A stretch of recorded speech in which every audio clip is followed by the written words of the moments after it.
Tudo que a gente achar que pode ser um outro canal para o professor aqui da rede ou qualquer outro professor, porque isso é público, né, de domínio público, acessar, a gente vai produzir aqui para essas informações chegarem ao professor. Para ninguém mais ter desculpa de não ouvir ou não estudar ou conhecer coisas novas, entendeu? A gente quer chegar ao professor.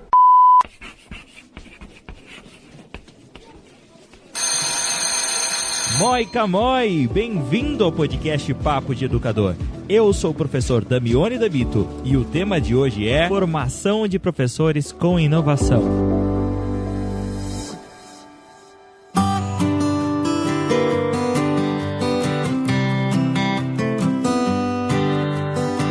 Muito bem, bem-vindos a mais um podcast Papo de Educador. Muito feliz de trazer o episódio para vocês. E eu fico muito feliz quando eu gravo os nossos episódios em locais diferentes, principalmente quando esse local é inspirador, cercado de pessoas inspiradoras.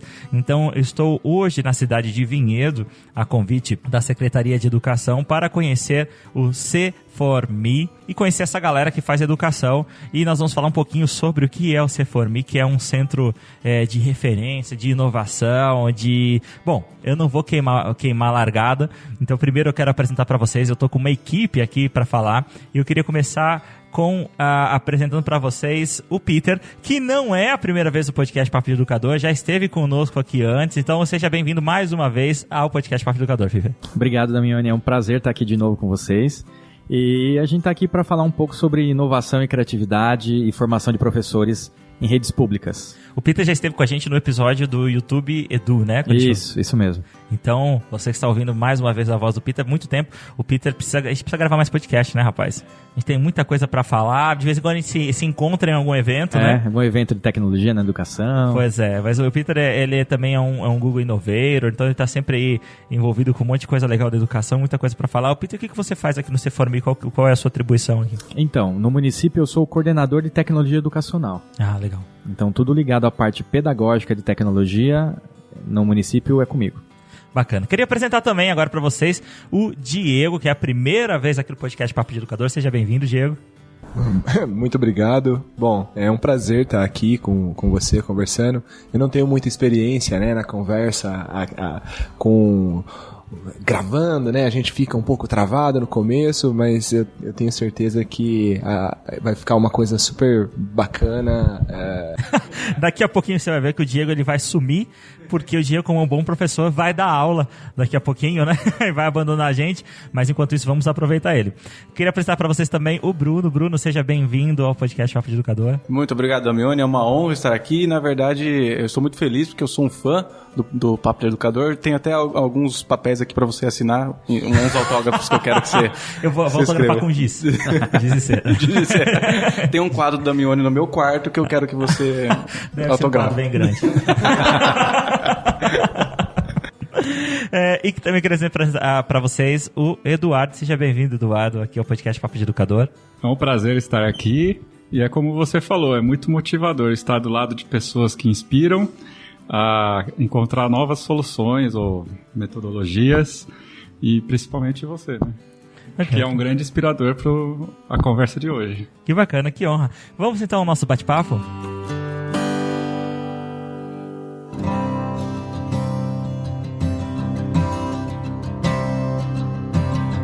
Começando então o nosso episódio, eu gostaria de começar explicando, que alguns de vocês explicassem pra gente o que é o C4Me e como ele surgiu, qual que é a ideia? Na verdade é a C4Me, porque ela é uma mocinha. É uma moça. É a Central de Formação em Mídias.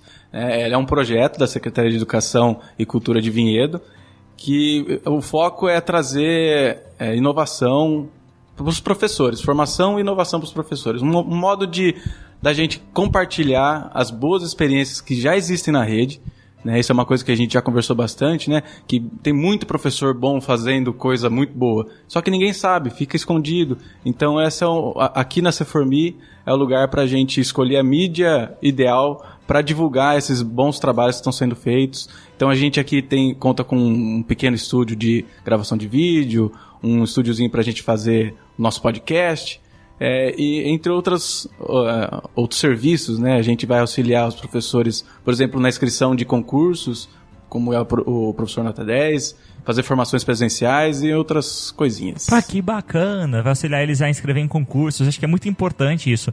Os concursos a gente fala, sabe, que no podcast Papo de Educador a gente costuma trazer um episódio especial para o Teacher Prize, mas eu tenho um desejo aí no meu coraçãozinho de falar sobre os outros concursos, de outras coisas aqui mais a nível nacional, mas infelizmente faltam braços, faltam pernas, faltam gargantas talvez, pra gente conseguir tudo, e eu acho muito importante inscrever os professores em concursos, inclusive nesse momento está aberto as inscrições para o concurso Professor Nota 10 desse ano, então você que está nos ouvindo, que tem um projeto super bacana, inscreva-se no Professor Nota 10, tem o professores do Brasil, se não me engano, do MEC também, né? Então tem muito concurso legal acontecendo, tem algumas fundações, elas também têm concursos próprios, se não me engano, a Ayrton Senna, a Lehman. Isso, tem um que a gente lançou, que eu acho que agora acabou as inscrições, chama Desafios Criativos. Tem um outro que chama Festival de Vídeos e Educação Matemática, bem interessante também. E não me lembro de quem que organiza esses encontros. E como que surgiu, Peter, a ideia do C4Me? Assim, eu imagino que é uma demanda hoje, centros de referência, né, como o C4Me, a C4Me, a Central de Informação e Mídia, é uma demanda existente, mas vocês se inspiraram em alguma outra central para criar a C4Me? Então, a gente não viu isso em nenhum outro município, né? Pode ser que exista, mas a gente não conhece, assim como rede aqui municipal de Vinhedo. Mas essa é uma inquietação que ela já está dentro dos professores da rede, né? E dentro, acho que, de qualquer educador, que a gente precisa dar uma virada, né? Ter uma mudança de como a gente forma o professor, né? Porque a gente sabe que as nossas licenciaturas têm muitas lacunas e falhas, né? Então a gente depende de uma formação continuada, né? Mas ela é ainda muito tradicional, né? Muito de aula expositiva, de curso. E a ideia, ela surgiu do secretário de Educação aqui de Vinhedo, e algo que veio dele, ele falou, vamos criar algo inovador. Então vamos para esse lado de criar uma central para se trabalhar tudo isso de criativo e novo para a educação. E é lógico que a gente abraçou a ideia na hora, né? Se o secretário da Educação ele quer essa transformação, então a gente falou, então vamos aproveitar esse momento. Então, a partir do finalzinho do ano passado, 2018, a gente começou a planejar como seria aqui a Central de Informações e Mídias. E a C4Me, ela vem também num contexto histórico, né? Porque anteriormente existia um projeto da Secretaria de Educação chamado Espaço do Saber, onde haviam profissionais da rede municipal que eram responsáveis em orientar os professores da sua disciplina ou segmento. Por exemplo, eu como professor de matemática e cheguei a atuar nesse segmento, o ano passado eu estava como orientador de matemática. Então, uma vez por mês, a gente juntava os professores do Fund 2, né, de matemática, para uma reunião, onde eram passados informes da secretaria e, ao mesmo tempo, eu tinha um papel de cativar os professores a um movimento dentro de uma educação alternativa, né? Só que, por um lado, era óbvio que meu leque, né, as cartas na manga iam acabar.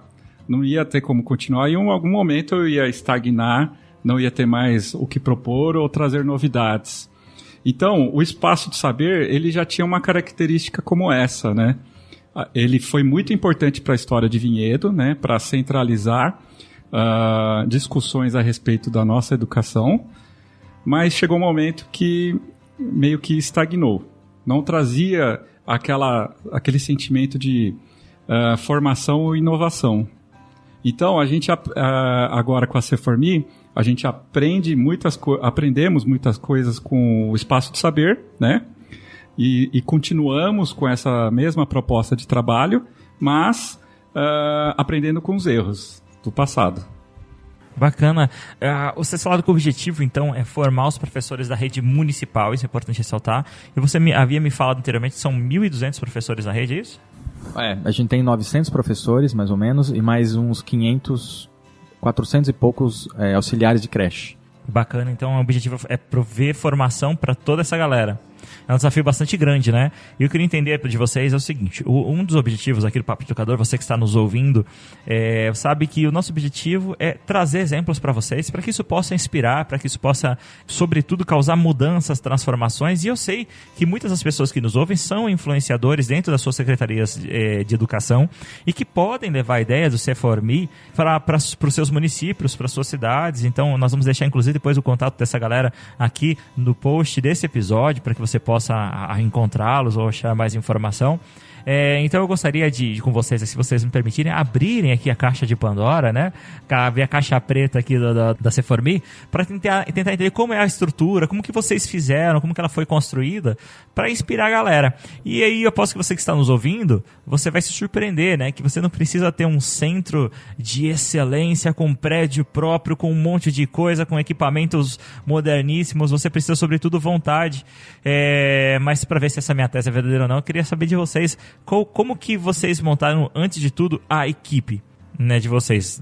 De onde vocês vieram, qual que é a função de vocês nessa equipe, ou então se vocês estão ainda encontrando esse caminho. Legal que todo mundo que participa aqui da C4Me, todos são professores da rede, não tem ninguém externo.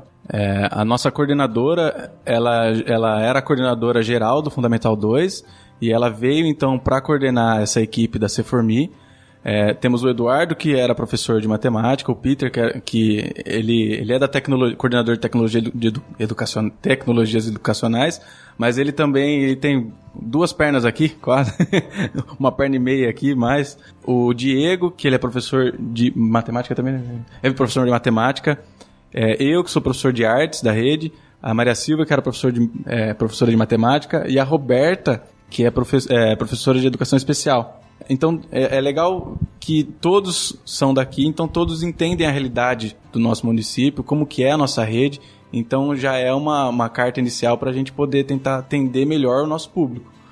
E vocês estão dedicados aqui dentro ou vocês também dão aula ou tem outras atividades na rede? Bom, eu já sei que o Diego dá aula, que vai, inclusive, nos deixar daqui a pouquinho, né, por causa disso, né? Eu tenho 5 turmas de 7º ano e estou trabalhando aqui para tentar fazer uma ponte entre essa nova prática e as minhas próprias turmas e os projetos que a gente tem ali na escola. Então eu acho que eu acho bacana essa. Com certeza vai ser bastante trabalhoso, mas você tem uma pessoa que está no espaço e que ocupa, na verdade, o espaço da sala de aula, porque a gente sempre planeja, né? A gente tem ali uma expectativa, a gente monta um roteiro, mas a gente tem que combinar ali com os alunos na hora e adaptar e ver as particularidades de cada uma das turmas, de cada um dos alunos e trazer de volta o que deu certo. Porque se a ideia é a gente trazer novas práticas ou divulgar as boas práticas que nós já temos na nossa rede, eu acho que é fundamental esse contato com o nosso público, né? O público tanto dos professores, que faz parte que vai consumir, né, essas formações, e o dos alunos, que a gente só está aqui porque a gente dá aula e o aluno, né, ele é uma peça aí que sustenta toda essa organização aqui da Eu acho muito legal porque aqui são todos professores, né? Ou seja, vocês estão falando daquilo que vocês sabem. E quando vocês vêm com um plano mirabolante, acho que como talvez vocês já tenham sido rotulados, toda vez que alguém quer fazer alguma coisa de inovador, o pessoal fala que é plano mirabolante, né? Então, você com o plano mirabolante, vocês sabem que aquilo é execuível, né? Ou seja, vocês conhecem as dificuldades e depois essas dificuldades, o que deu certo e o que não deu certo, pode retroalimentar, fortalecendo a C4Me, né? Eu acho que isso é muito importante. Isso, aí dentro dessa conversa, vale a pena acrescentar que a gente tem 2 eixos de inspiração, né? Norteadores, eixo horizontal e vertical, é assim que a gente classificou, né? Como se fosse um gráfico radar, né? Em matemática. No eixo horizontal, a gente define as práticas e no vertical, o conhecimento. Nas práticas, a gente entende 2 linhas possíveis, né? Aquelas vinculadas com as práticas pedagógicas, ao qual o professor desenvolve soluções ou metodologias utilizando apenas a experiência. Ou aquele professor que segue a linha inspirada em algum trabalho acadêmico ou pós-graduação ou própria formação continuada, né?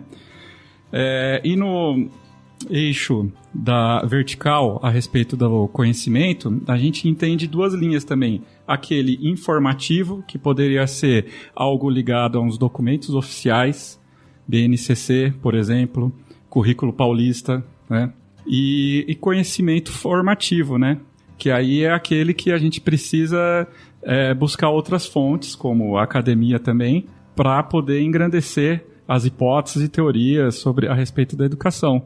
Então, a característica das pessoas que compõem a CEFORMI está dentro desses eixos, né? De alguma maneira você tem uma predisposição à pesquisa acadêmica, de alguma maneira você tem a predisposição em buscar alternativas apenas utilizando a sua experiência e a vontade de criar. E completando sobre a equipe, né? O Diego, hoje, ele é o único que está no projeto e dando aula também. Nós todos demos aulas até março, 7 de março, né? 7 de março. Até 6 de março. Sei. Depois nós fomos, agora estamos dedicados exclusivamente. Substitutos chegaram e ocuparam o nosso lugar em sala de aula. Faz quase 2 meses, né? Você que está nos ouvindo, talvez você esteja em 2025 nos ouvindo, né? Então faz aproximadamente 2 meses, né? Meses mais ou menos, que começou efetivamente. Então a ideia do projeto começou no final de 2018, ela teve continuidade no comecinho, antes de começar as aulas, a gente chegou um pouco antes dos outros professores para algumas reuniões, mas efetivamente a gente chegou no espaço dia 7 de março. Então um espaço que ainda não tinha nada, não tinha câmera, não tinha... Então, em 2 meses nós montamos um espaço mínimo para começar gravações, para começar a ter formações aqui presenciais. Tem muita coisa ainda para ser feita, mas a gente já começou. Estamos produzindo mesmo sem o espaço ideal, né? Que é aquilo que você falou, a gente não precisa de um espaço ideal. A gente conseguiu o start. O start a gente já teve.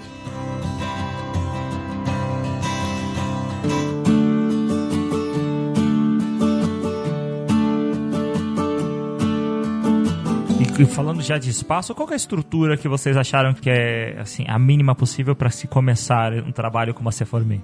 Como Central de Formação em Mídia? Então, o ideal é que tenha um computador. Cadeiras? É bom até que para editar, né? Para se editar muita produção de vídeo, de áudio, de imagem. A ideia é a gente trabalhar com várias mídias aqui, né? De diferentes maneiras. Então, assim, o básico mesmo é ter um computador razoável para edição. Não precisa ser o mais moderno, não precisa ser um iMac super caríssimo, mas ter algum que tenha uma placa de vídeo e você consiga editar, né? E câmeras, né? Uma câmera fotográfica aí para você fazer um pequeno trecho de vídeo, para fazer imagem, né? Até mesmo celular, assim, se não tiver ainda. Nossa, a gente usa muito aqui, né? Para gravar podcast. As câmeras são tão boas, né, dos celulares. São ótimas. São boas, eu acho. E isso vai uma dica, já assim, a gente pode já aproveitar isso. Você quer fazer um vídeo para educação e tal, às vezes você está preocupado com o seu celular, mas na verdade uma das coisas mais importantes para fazer a gravação de vídeo é a iluminação, né? Então se você não tem uma iluminação forte, olha, a iluminação forte para você assistir TV e para você jantar não é a iluminação para fazer vídeo, tá? A iluminação de vídeo realmente ela precisa ser um pouco mais localizada, tal. Então faça uma gravação, por exemplo, dentro da sua casa e faça uma gravação mais de preferência de frente para uma janela durante o dia, que você vai ver a qualidade da educação, a qualidade da gravação, né? Então, às vezes você precisa muito mais de uma iluminação do que uma câmera. Alguns amigos tem um amigo que estava querendo começar a gravar vídeos, falou: meu, que câmera eu preciso comprar para ficar com uma imagem assim, assim, assim, assado? Ele tem um iPhone 10. Falei: meu amigo, você precisa comprar iluminação, câmera você já tem, né? O seu iPhone faz uma imagem excelente, né? A minha esposa tem um iPhone 7, ou seja, nem é a última geração, e a imagem é maravilhosa, ela é excelente. Ela vem nos vídeos que a gente fez de viagem durante o dia, que vídeo bonito, eu coloquei na TV, até eu falei: caramba, olha, que repórter cinematográfico, né? Então você precisa muito mais de uma iluminação do que às vezes uma câmera. Às vezes a câmera do celular basta. Mas é claro, nós estamos aqui falando, nós estamos dando algumas ideias para que você não desanime, se caso você não tenha uma estrutura, mas é claro que nós vamos te indicar o que é o ideal, né? Claro que um celular não vai te dar todas as possibilidades que uma câmera te daria, como trocar a lente, fazer um foco, né? Mas o importante é fazer. O que mais além da câmera e iluminação? E aqui, assim, é rede pública. Então você da rede pública, você deve imaginar, você não consegue uma câmera de um dia para o outro. Talvez nem do mês para o outro, né? Demorou 2 meses pra gente conseguir uma câmera. Não dá pra gente falar assim, vamos começar um projeto novo, então vamos começar com a melhor iluminação, com a melhor câmera, com o melhor computador. Estamos iniciando. Vai que não dá certo. Você gastou 100 mil reais em aparelhos que vão ficar parados na prefeitura. Então a gente iniciou com o básico. Os microfones baratos que funcionam bem. Uma câmera não é profissional, mas ela é semi-profissional, muito boa, que não é um absurdo de cara. Então eu acredito que o nosso montante aqui, a gente conseguiu muita coisa que já tinha na rede, de cadeiras, mesas, mas de material mesmo que a gente comprou, eu acho que beirou 5 mil reais. Olha. Então não foi um investimento muito alto. Investimento baixo. Então assim, se... Para uma prefeitura, talvez. A gente deseja muito que dê muito certo, a gente está trabalhando muito para isso. Então se der certo, a gente vai começar aos poucos, você justifica a aplicação do dinheiro, né? Então, quem sabe mais para frente a gente precisa de uma outra câmera, porque a gente vai ter uma demanda para gravar em 2 lugares diferentes no mesmo dia. Né? Então eu acho que com a demanda, com o sucesso que tomara que faça, a demanda vai surgir e a gente vai ter outros materiais, mas no princípio a gente pegou o básico para poder começar. E às vezes você nem percebe que o que você comprou, às vezes acontece isso quando você não tem uma orientação ou talvez mais experiência, e acaba comprando coisa que não precisa. Eu comprei, por exemplo, no início do podcast, um microfone condensador. Eu fui viajar para os Estados Unidos e trouxe um microfone condensador. Depois eu percebi que eu não consigo simplesmente usar ele, porque eu não tenho isolamento acústico na minha casa. Então se eu coçar a cabeça, aparece um microfone. Poderoso. Né? Você ia conhecer os latidos de todos os meus vizinhos se eu usasse. Então ele é um lindo bibelô. Se você assistir meus vídeos no YouTube, você vai ver o meu microfone lá no fundo, que ele atualmente em casa é o nosso enfeite mais caro. Teve mais 2 coisas interessantes, né, nesse processo aqui de construção da C4Me, né? Uma que foi uma conquista muito grande, que eu imagino que é muito grande mesmo, que é a aquisição do G Suite. E o Peter poderia falar um pouquinho mais depois. E outra que a gente está desde 7 de março, né, trabalhando. Só que a gente se predispôs a trabalhar em formato de projetos, né? Existem várias linhas teóricas, né, que falam aprendizagem por projetos, teoria de projetos. A gente não vasculhou nada disso. A gente simplesmente... nem colocamos na cabeça, naturalmente saiu a ideia de vamos construir projetos. Inclusive a própria C4Me com a característica de ser um projeto. Então quer dizer, as coisas foram apresentadas, foram questionadas, foram repensadas no mês de março, muito. Inclusive daí que começou a sair aqueles eixos horizontais e verticais que eu mencionei anteriormente, que começou a dar essa orientação do nosso trabalho, que segue várias linhas, né? Então tem as linhas que são ligadas com a tecnologia, e aí eu vou até usar uma frase do Peter, né? Que a tecnologia não é só aquilo vinculado com o computador, componentes eletrônicos, mas tecnologia também são outras experiências, né? Então a gente incorporou isso de uma forma muito natural. Então a gente tenta pegar tudo que pode. A produção de mídias aqui, ela vem com o intuito de realmente disseminar, compartilhar, encontrar meios de compartilhar o melhor possível tudo que acontece, ou o que tem de novo, ou o que já é feito. Então a gente tem o canal no YouTube, temos o podcast, e tudo que a gente achar que pode ser um outro canal para o professor aqui da rede, ou qualquer outro professor, porque isso é público, né, de domínio público, acessar, fica mais fácil eu ouvir em podcast, tem o podcast. Eu gosto muito de assistir vídeo, tem o vídeo. E outras mídias que a gente achar necessário, que é pertinente, a gente vai produzir aqui para essas informações chegarem ao professor. Para ninguém mais ter desculpa de não ouvir ou não estudar ou conhecer coisas novas, entendeu? A gente quer chegar ao professor. Uma coisa importante que o Eduardo falou é sobre o G Suite. Por que um espaço de formação precisa disso? Você precisa de espaço de armazenamento, né? Para você guardar os arquivos, para você subir, para você poder publicar no YouTube, né? O G Suite é algo que muitas empresas cobram para fazer essa instalação, essa implementação. Só que ela é gratuita para a rede pública. É gratuita. Qualquer rede pública que quiser ter a conta G Suite do Google for Education, ela pode. Então, o G Suite ela é uma combinação, né, de um monte de ferramenta e de espaço de armazenamento da Google. E lá dentro ela tá aquelas ferramentas básicas, né, que a gente tem o Google Documentos, o Google Planilhas, o Google Formulários, o Google Desenhos, né, e o Drive em si, né, que é esse espaço de armazenamento, e que é gratuito para a rede pública, né, e o mais importante, dá para você colocar, né, você não depende de uma empresa de TI para colocar. É difícil, mas você precisa do pessoal de TI junto com você. O pessoal cobra a implantação, né? As empresas parceiras, elas cobram a implementação. Mesmo sendo gratuito, ela não vai viajar 300 quilômetros de onde ela está lá em São Paulo para o interior de São Paulo para instalar para você. Ela vai oferecer então a formação em troca, ela instala, mas aí ela vende a formação ou ela vende Chromebook. Só para tentar clarear mais ainda para o nosso ouvinte, é que o Google ele tem esse pacote de serviços, você já conhece, se você está no planeta Terra você conhece alguns dos serviços, pelo menos o Gmail, aí tem um serviço que é para você armazenar os seus arquivos, você sabe quando enche o seu celular ou enche o seu computador, você pode armazenar isso na nuvem, então ele tem um conjunto de soluções e esse conjunto é a G Suite. E isso é de graça para a escola pública e o Peter tá enfatizando aqui, né?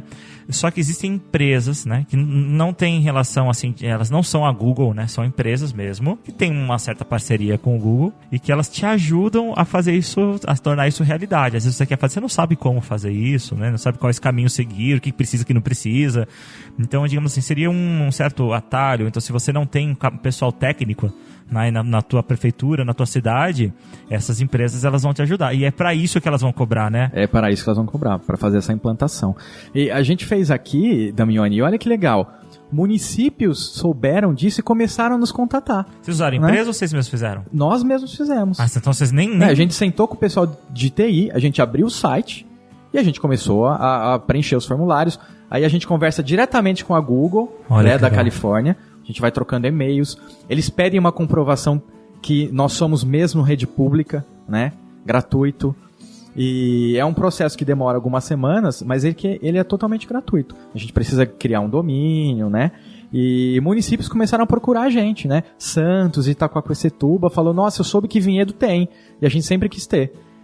E a gente tem passado todas as informações como a gente conseguiu, né? A gente tem ajudado outras redes públicas a terem uma conta G Suite. E quais são os ganhos de ter a G Suite, assim, em termos práticos? O que acontece, assim, quando você tem a G Suite? Então, você consegue disponibilizar, por exemplo, uma conta Gmail para cada professor. Com o nome do município, né? Com o nome do município, com espaço ilimitado. Porque muitas vezes a gente usa um e-mail, uma conta pessoal, e ela tem o limite ali, né? Tem limite, o Drive tem 15 GB. Eu pago, né? O Drive a mais. Então, ou você paga e vai comprando espaço. Agora, você poder ter um espaço ilimitado e você poder ter e-mails para todos os professores e para os alunos também, essa é a grande vantagem. Para você ter uma ideia, eu pago o plano de 2 teras do Drive, porque eu acho importante, eu faço meu backup na nuvem. Sou o louco dos backups, eu tenho 3 backups, né, 2 físicos e 1 na nuvem, e eu pago por mês acho que uns R$35 aproximadamente, não lembro exatamente o valor, mais ou menos entre 30 e 40 reais. No caso, se você tiver o G Suite, você pode prover isso para cada um dos professores, para cada um dos alunos, ilimitado, é isso? É, ilimitado. Olha, gente, isso. E a gente pode trabalhar, por exemplo, dentro do Google Drive, né, que é a nuvem do Google, a gente pode trabalhar, por exemplo, um documento de texto compartilhado com vários professores ao mesmo tempo. Então, vou dar um exemplo bobo aqui. Você vai fazer um planejamento semanal da sua aula. Você pode compartilhar esse documento com o seu coordenador, que também tem um e-mail Google, e vocês podem editar o documento, os dois ao mesmo tempo, cada um na sua casa ou cada um no computador da escola. Não precisa mais ficar, por exemplo, imprimindo o papel do planejamento para entregar. Todo mundo vai ter o acesso. Então, o Du pode falar um pouco melhor, mas uma coisa legal que a gente está usando aqui, Damione, a conta G Suite, nós estamos criando o currículo da rede.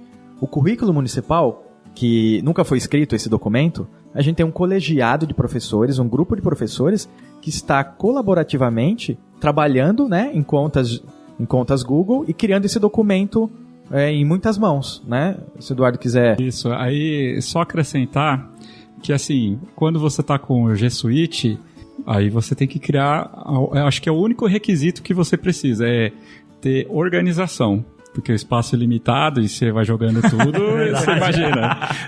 Imagine se na sua casa tivessem gavetas ilimitadas. Você não encontra as coisas, Se né? a área de trabalho do computador fosse limitada, quanto arquivo estaria? Você pegou o exemplo perfeito. Ia ser nunca mais ia achar a camiseta, ou seja lá o que, né?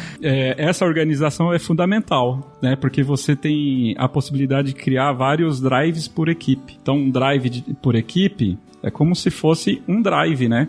E aí, só um grupo que faria parte desse drive de equipe com espaço ilimitado. E por aí vai. E você configura o tipo de permissão que cada pessoa pode ter. Uma pessoa não pode excluir o arquivo, por exemplo, mas ela pode escrever e editar, né? Isso é fantástico. Um coordenador, ele coloca um documento onde os professores podem escrever, mas não podem deletar, por exemplo, para não perder o trabalho. Tem todo esse tipo de permissão que você dá em cada documento da rede. O acesso a aplicativos também, né? Então, se a gente criar um e-mail para um aluno, a gente pode escolher quais aplicativos da Google ele tem acesso. Então, a gente não quer que até o 3º ano tenha acesso ao YouTube. A gente bloqueia o YouTube. Ou vai ter para todo mundo? O Switch, como diz o nome, é o Switch, né? Isso é muitos aplicativos, é muita coisa. Em casa, no meu dia a dia pessoal, eu sou um Google user, hard user aqui. Eu uso o Google para muita coisa, inclusive o Docs. Em casa a gente tem a minha planilha de gastos domésticos, ela é no Docs, e eu edito aqui, minha esposa edita lá, e é legal que ela pode brigar comigo em tempo real, né? Tem muita coisa aí, eu acho muito importante, professor. Por que a gente está falando disso, né, do G Suite, dessas vantagens de trabalhar em nuvem, em rede? Porque o mundo do trabalho, ele funciona assim hoje em dia. É muito importante que a escola esteja conectada com a realidade do mundo, não somente com o mercado, mas com o mundo do trabalho.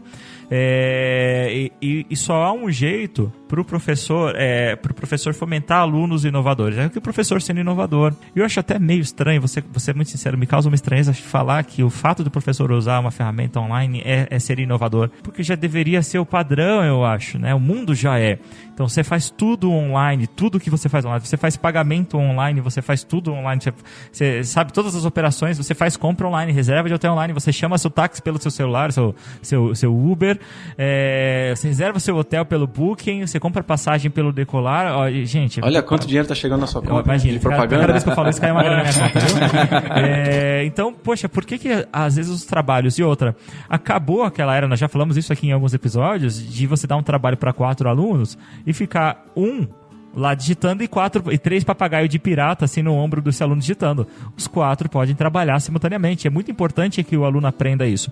Só que para nós como professores conseguimos ajudar os nossos alunos, nós precisamos usar essas ferramentas também no nosso dia a dia, né? E eu queria então deixar uma dica para vocês aí, se vocês quiserem usar e saber um pouquinho mais sobre o G Suite. Nós temos 2 episódios aqui no Papo de Educador que nós falamos um pouquinho sobre o Google. Um pouquinho não, a gente falou só sobre o Google, né? A gente fala no YouTube Edu sobre educação, que é do Google, a gente falou com o Peter, e também tem um episódio especial que foi dividido em 2 partes, o Google para Educação. E eu também queria recomendar o podcast que fala só sobre produtos do Google, que é o Edu e Dai, que são seus amigos, né, Peter? São feitos por innovators, né, por Google Innovators, que eles falam somente sobre os produtos Google. Então, acho muito legal esse podcast. E tem o do Amplifica agora também, né? Tem do Amplifica também. A Samara, né, as meninas, e a Carla Arena, elas criaram o Amplicast, né? É um podcast super legal. Eu tô muito feliz, eu tô tão feliz, assim, deixa eu fazer uma aspas, nós já vamos entrar no assunto podcast, porque estão começando a surgir podcasts de educação, e isso me faz, assim, muito feliz. Quando eu lancei o Papo de Educador, basicamente só eu e mais 2 podcasts que falavam sobre educação, que eu consegui mapear na época, 4 anos atrás, né? Parece que é tanto tempo, né? Mas 4 anos atrás. E esses 2 podcasts não existem mais. Então praticamente, o Papo de Educador é um dos mais antigos. Eu estou falando de podcasts de educação que falam sobre educação, tá? Nós temos, da categoria educação, nós temos podcasts, mas eles falam sobre coisas específicas, sobre ciências, o outro fala sobre línguas estrangeiras, então um podcast que discute, de fato, educação.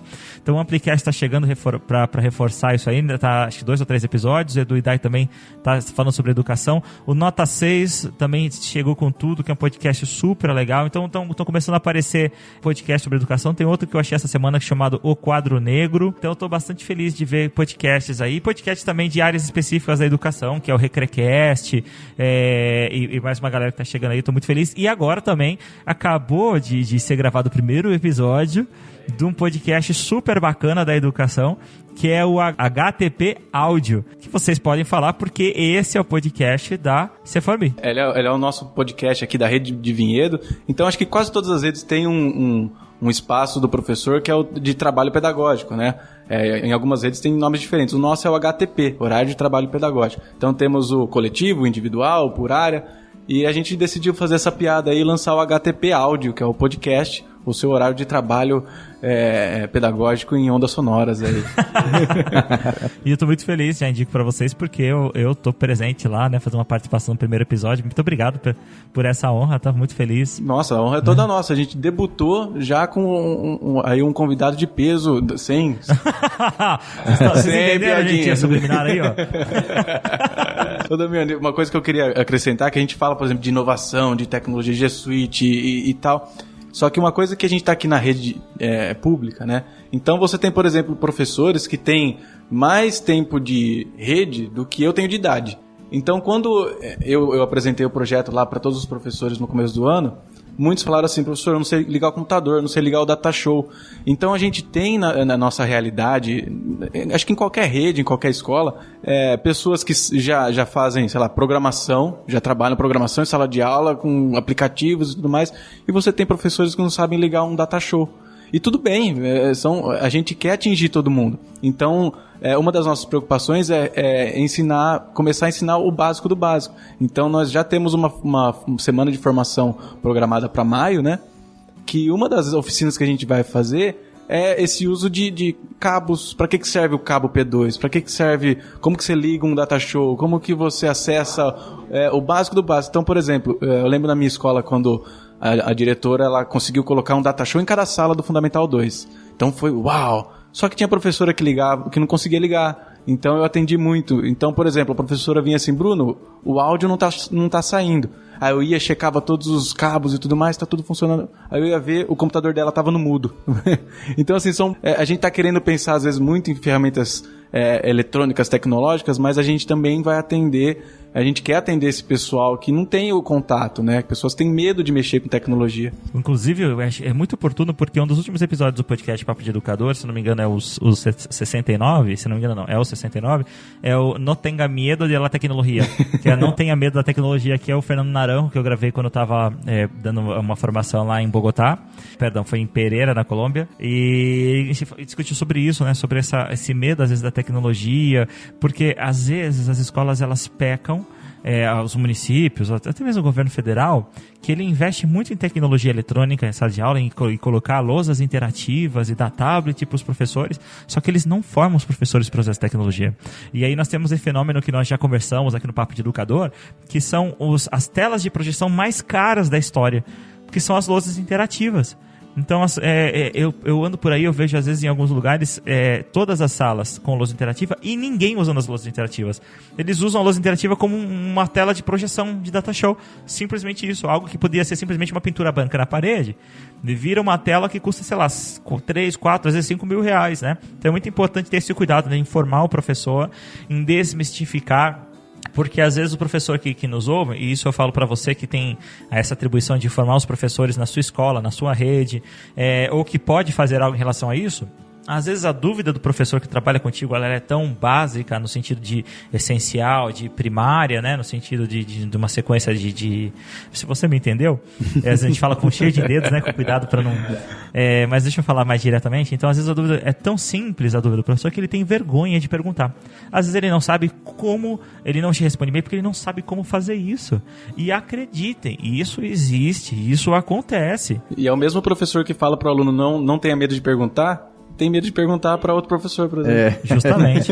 Então é muito importante que você sinta essa segurança, né? E tente ajudar a pessoa que está do seu lado, ajuda ela, não pergunte assim, você sabe? Você fala assim, vamos fazer? Porque você saca que ele não sabe, né? Você percebe que ele não sabe, ou que ele tem dificuldade, mas ele não quer assumir. Às vezes é porque ele é casca grossa, não quer assumir mesmo.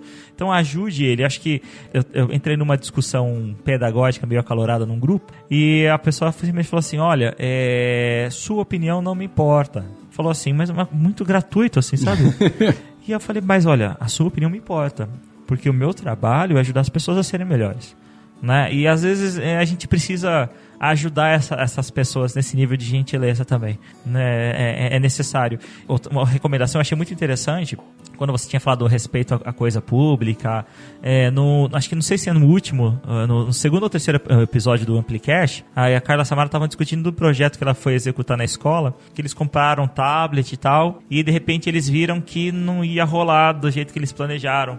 Né? Então imagina se constrói um laboratório modelo, gasta uma grana absurda e de repente as coisas não funcionam do jeito que iam funcionar. E isso vale inclusive para o podcast, né? Vocês que estão começando agora o HTP Áudio, você que está nos ouvindo que quer começar um projeto, algo legal, você quer começar a gravar vídeos, não espera ter uma câmera profissional. A gente está enfatizando muito isso aqui, né? Não espera ter uma câmera profissional. Começa a gravação de vídeo com o celular. Deu certo? Continua. Começa a gravar podcast com o seu celular também. O celular faz tudo, né? Tudo que eu vou falar, começa com o celular. Porque, e aí se deu certo, se você gostou, pegou gosto, continua. Eu acho que é muito importante isso, né?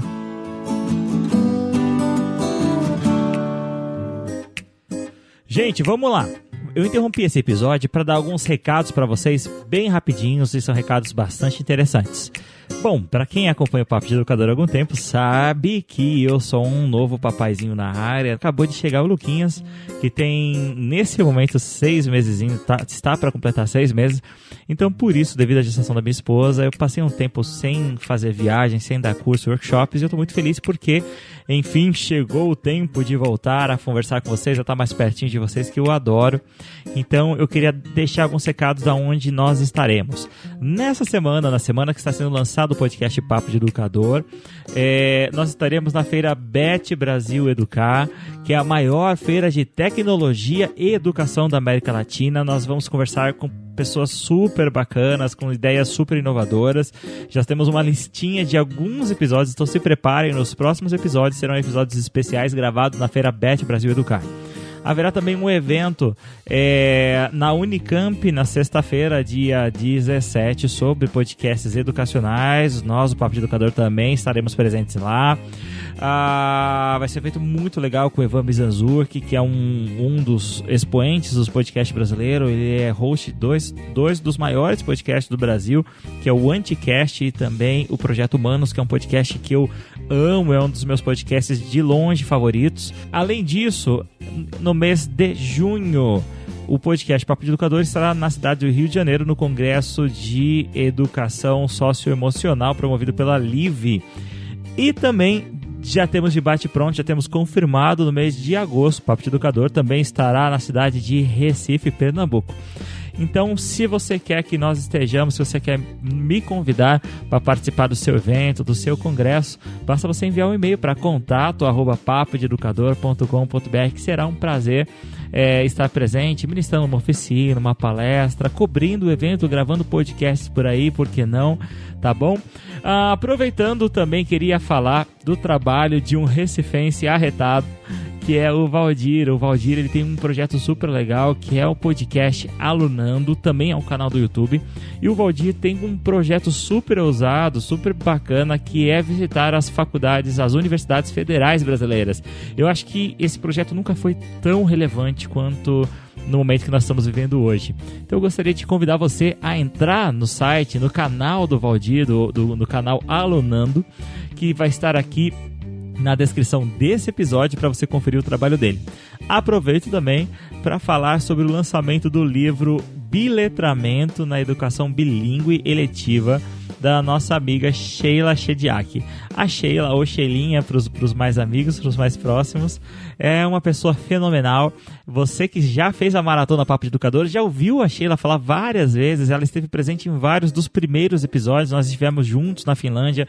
Ela foi uma das pessoas que deu total suporte para a criação do Papo de Educador. Arrisco dizer que ela tem um papel até de cofundadora do podcast Papo de Educador, participou aí até do episódio beta do Papo de Educador. Então ela acabou de lançar um livro. Se você quiser adquirir o livro da editora Apris, foi lançado pela editora Apris, você pode entrar aqui nos comentários desse post, que eu vou colocar também o link pro livro dela. E claro, eu não posso esquecer de convidar você, desafiar você a ajudar esse trabalho através do programa de padrinhos. Então, se você entrar no site do Papo de Educador, tem lá, logo no início, uma opção para que você seja o nosso padrinho, ou então você pode entrar direto em Padrim tipo mineiro, sabe? Padrinho com M no final, padrim.com.br/Papo de Educador. A partir de R$10 por mês, você pode nos ajudar a manter esse trabalho do jeito que é. Nós há 4 anos produzimos esse conteúdo com todo o carinho, com toda a alegria do mundo, e nós queremos alcançar mais pessoas, e você pode nos ajudar nessa tarefa. Você pode contaminar os seus amigos com essa semente da inovação, da inspiração na educação. Poxa, R$10 é o valor do quê? De um lanche, de um refrigerante, de uma Coca-Cola, né? Então, eu tenho certeza que se cada um dos nossos ouvintes puder colaborar com R$10, vai fazer toda a diferença no podcast Papo de Educador. Só para você entender, esse dinheiro ele é investido no serviço de hospedagem. Olha, eu quero falar uma coisa muito boa. O Papo de Educador, ele cresceu. Então, o plano de hospedagem que nós tínhamos, que era um plano inicial, ele não serve mais. Então, hoje à tarde, eu tive a alegria de ter que fazer o upgrade no nosso plano de hospedagem para que possa comportar todo o nosso conteúdo, a nossa quantidade de downloads. Então, eu falo isso com muita alegria, que você, juntamente comigo, né, e toda a equipe do Papo de Educador, os embaixadores do Papo de Educador, estamos comemorando esse crescimento do podcast Papo de Educador, e isso custa dinheiro. Então, quando nós vamos muitas vezes gravar uns podcasts em lugares distantes, então são custos de hospedagem, custos de passagem aérea. Então, esse dinheiro é para poder suportar esse trabalho. Nós queríamos fazer até muito mais. E eu queria falar para você, o Papo de Educador, ele tem capacidade, nós temos a capacidade de produzir 3, 4 episódios por semana, inclusive. Mas isso, nós dependemos da sua ajuda. Então, fica esse desafio. Para agora, já entra no seu site, então não precisa nem parar, o podcast tem essa vantagem, né? É só você pegar o seu celular e digitar aí Padrim, com M no final, tá? padrim.com.br/Papo de Educador. Fechado? Muito obrigado a você que já tem nos apoiado há tanto tempo. É sempre um prazer e é muito significativo saber que você apoia esse trabalho de todas as maneiras possíveis. Vamos então continuar o nosso bate-papo?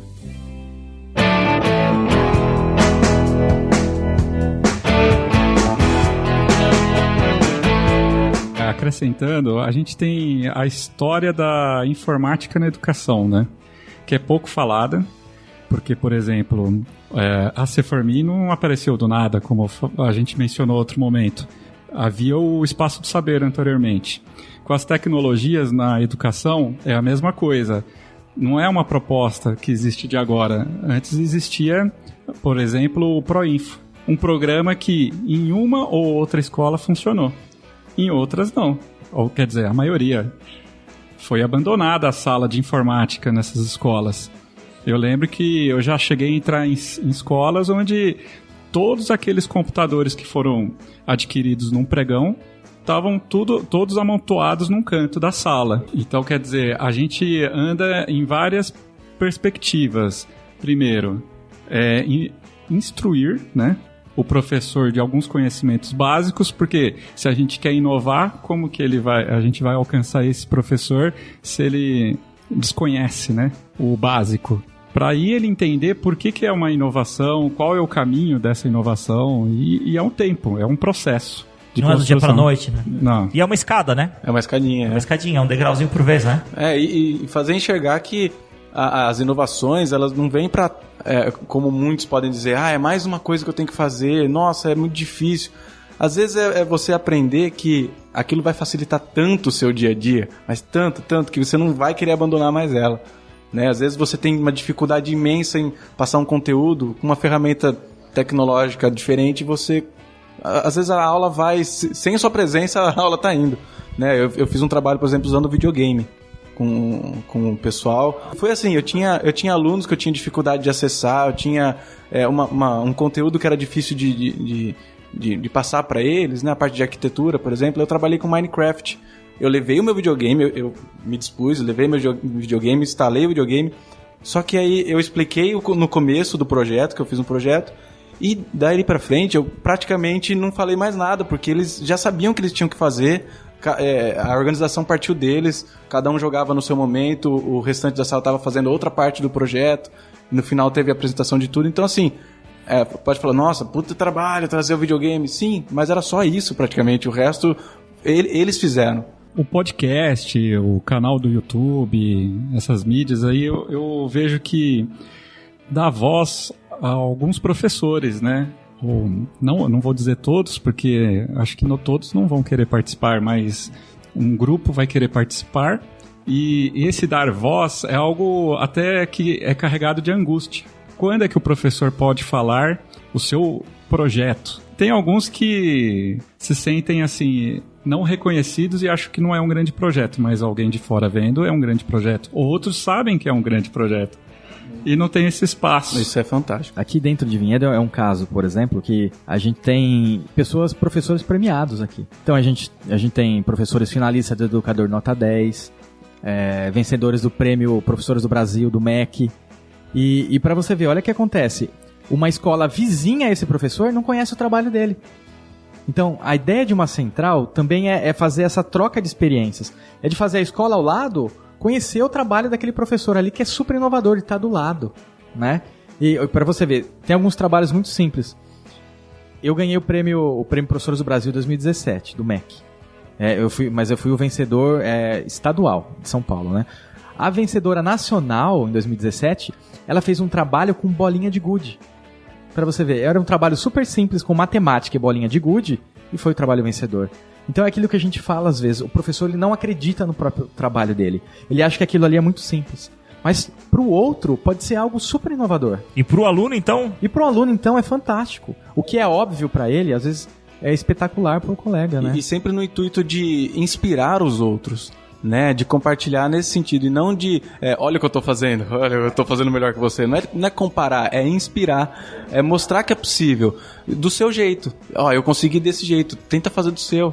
É importante dar publicidade, a gente fala muito sobre isso, gravou um episódio, a gente fala sobre marketing pessoal do professor, a gente fala sobre isso. É importante dar publicidade para o que você faz, não no sentido de se exibir ou se achar melhor, mas no sentido de inspirar outras pessoas. Acho que a educação ela é uma das áreas que é onde quando você dá e quando você é copiado, todos ganham, né? Todos ganham, né? Então eu acho que é muito importante. Bom, já estamos caminhando para o final, tem muita coisa para falar ainda, Eduardo? Acrescentar 2 linhas de propostas do nosso trabalho que estão acontecendo. Com esses editais de concursos e eventos, a gente fez uma lista de professores que a gente conhece mesmo e pegamos indicações das equipes gestoras. Fizemos um convite formal para que esses professores... Qual a característica desses professores?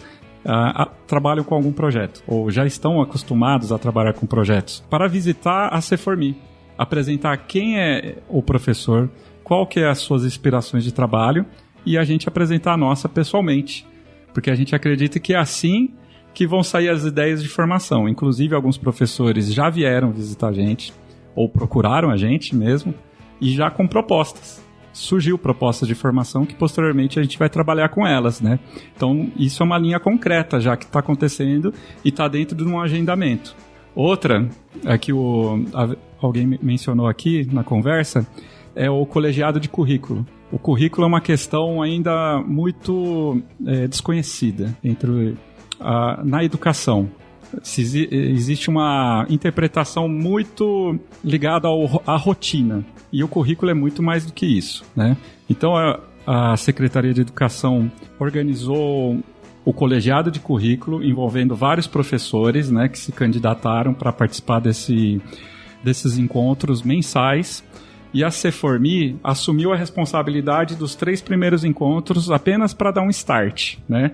Onde a gente vai estar apresentando especificamente, por exemplo, o G Suite, né? Apresentando as potencialidades de um canal de YouTube ou podcast, posteriormente, para a gente poder alcançar essa discussão do que é currículo, que aqui ainda está, vamos dizer, em construção, partindo do ponto zero. Não que não tenha existido anteriormente essa discussão. Já houve em vários momentos, com professores ou com a Secretaria de Educação mesmo. Mas agora a gente resolveu começar do zero mesmo, né? Ter um documento, né? Isso. Eu queria agradecer vocês, pedir para que vocês deixem o contato aí da CEFORMI, e queria louvar essa iniciativa de vocês, né, do município de Vinhedo, de criar essa central, de dar essa oportunidade e, sobretudo, de buscar esses talentos dentro da própria rede, de reconhecer os talentos dentro dessa própria rede. Isso é muito importante. O professor Novo, ele falou, inclusive, aqui no podcast Papo de Educador, que a inovação ela precisa vir de dentro da escola. Que é muito importante que a inovação ela venha de dentro, porque aí sim ela se torna real, verdadeira, palpável, factível, né? Ela não vem lotada de achismos ou de nada, mas sim carregada de realidade, de vontade. E então eu deixo essa dica para você que está nos ouvindo, né? Valorize a sua rede, encontre os talentos no local onde você trabalha, junte, some força, some esforços, né? Que todos vão ganhar com isso, né? Procure esse talento na sua escola, na sua cidade, na sua rede, que eu tenho absoluta certeza que você vai encontrar pessoas fenomenais. Eu viajei bastante por causa do Papo de Educador nos últimos 4 anos, eu tive essa oportunidade e não teve um único lugar que eu fui que eu não encontrei pessoas maravilhosas e vocês podem ver o resultado aqui no podcast Papo de Educador, que por onde eu fui eu gravei, e em alguns lugares que eu fui sem podcast, sem meu equipamento, eu me arrependi muito, né, de não ter podido trazer para vocês essas conversas. Então, quem quer conhecer mais o trabalho da C4Me, quer ver os vídeos, quer ouvir o podcast, como que fazem para achar vocês? Bom, nós iniciamos nosso canal no YouTube, que você pode achar colocando C4Me. Cuidado que tem um C4Me, que é um ministério de uma igreja do Chile, mas não é esse. É o C4Me de Vinhedo. Você vai ver o nosso logo, é uma lâmpada amarelinha com uma pessoa dentro, umas bolinhas, é bem fácil de reconhecer. Temos o nosso podcast agora, o HTP Áudio, né, que você pode encontrar também. Ou você pode mandar e-mail pra gente com suas dúvidas, sugestões e querendo contato por cformi@edu.vinhedo.sp.gov.br. Queria deixar uma recomendação que eu lembrei durante a nossa discussão e acabei não retomando, mas a gente está falando muito aqui sobre tecnologia eletrônica, sobre coisas, mas existe também uma vertente analógica, né? Então existe um movimento muito bacana, acabou de acontecer, se não me engano, no Rio de Janeiro, uma feira para jogos analógicos, jogos de tabuleiro mesmo, e tem muitas pessoas que estão trabalhando com jogos na educação. Eu gostaria de dar 2 referências, uma delas é a professora Tiara Breda. Da Unicamp, da Geografia da Unicamp. Isso, foi da Geografia da Unicamp. Eu conheci ela num dos eventos do GG, que ela trabalha com jogos analógicos. Então eu queria recomendar para vocês o canal Pesquisa e Jogos do YouTube, que ele também fala um pouquinho sobre como usar jogos eletrônicos e não eletrônicos, né? Eletrônicos e analógicos na educação. No Merenda Mental, que é o nosso canal paralelo, né? Fale mais sobre ele. Fale mais sobre isso. Que é para conversa sobre escolas. A gente tem um vídeo que é sobre jogos de cartinhas na escola. Ah, que legal. Então a gente fala meio nostálgico e como é legal, né? Como utilizar. A gente tem um vídeo lá. Que bacana. Então, tudo isso que a gente falou muita coisa, só vários materiais. Tudo isso está aqui no link desse post. Nos ajude a continuar essa discussão através do nosso e-mail contato@papodeeducador.com.br ou então através das nossas redes sociais, no Facebook, no Instagram, no Twitter. Eu voltei pro Twitter, tô lá no Twitter, não falo nada no Twitter, mas eu leio tudo. Então...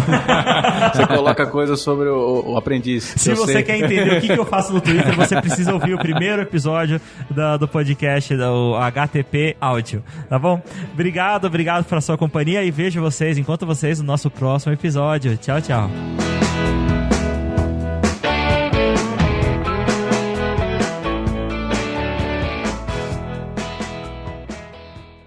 Podcast Papo de Educador.